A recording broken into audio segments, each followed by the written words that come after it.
মার্কিন tech giant অ্যাপলের বিরুদ্ধে প্রতিযোগিতা আইন ভঙ্গের অভিযোগ এনেছে ইউরোপীয় ইউনিয়ন। সংস্থাটি বলছে, বড় কোম্পানিগুলোকে নিয়ন্ত্রণের জন্য ইউর তৈরি নতুন ডিজিটাল মার্কেটস ল ভঙ্গকারী প্রথম প্রতিষ্ঠান অ্যাপল। ইউর অভিযোগ, অ্যাপল অ্যাপ স্টোরের পরিচালন পদ্ধতি প্রতিদ্বন্দ্বী মার্কেট প্লেসগুলোর ব্যবসাকে সংকুচিত করছে।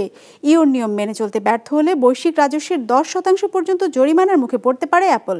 ডেস্ক রিপোর্টে বিস্তারিত। ওয়ালটন ফ্রিজ কিনে অনেকের মতো আপনিও হয়ে যেতে পারেন মিলেনিয়াল। সেরা পণ্যের সেরা অফার।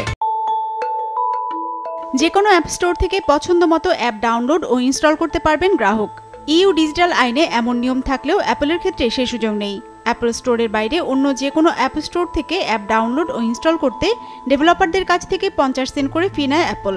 বাড়তি ফি দিতে হয় বলে অ্যাপল ডিভাইসের জন্য গ্রাহকদের কম দামে অ্যাপ অফার করতে পারেন না ডেভেলপাররা, যা ইউ ডিজিটাল মার্কেটস ল ডিএমএর নীতি বিরোধী। ইউ বলছে, অ্যাপ ডেভেলপারদের কাছ থেকে গড়ে 30% কমিশন আদায় করে অ্যাপল, যা ছোট কোম্পানিগুলোর প্রতিযোগিতা সক্ষমতাকে বাধাগ্রস্ত করছে। বঞ্চিত হচ্ছেন গ্রাহকরাও। এমন অবস্থায় ইউরোপে ব্যবসা পরিচালনা করতে হলে অ্যাপলকে অবশ্যই ডিএমএ মেনে চলতে হবে বলে জানিয়েছে ইউ। অ্যাপ ডেভেলপারদের কাছ থেকে অ্যাপলের প্রস্তাবিত নতুন চুক্তির শর্তাবলী ডিএমএর সাথে মেলে কিনা এ বিষয়েও যাচাই করছে কমিশন। ইউ জানিয়েছে, ডিএমএ মেনে ব্যবসা পরিচালনা না করলে বৈশ্বিক রাজস্বের 10% পর্যন্ত জরিমানার মুখোমুখি হতে পারে অ্যাপল।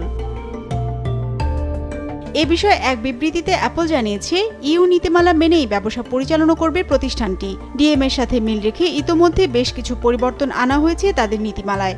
আইন মেনেই অ্যাপলের পরিকল্পনা চলছে এবং নতুন ব্যবসায়িক শর্তাবলীর অধীনে 99% বেশি ডেভেলপার অ্যাপলকে একই হারে বা তার চেয়ে কম ফি দেবে। বিজনেস রিপোর্ট, মাছরাঙা টেলিভিশন।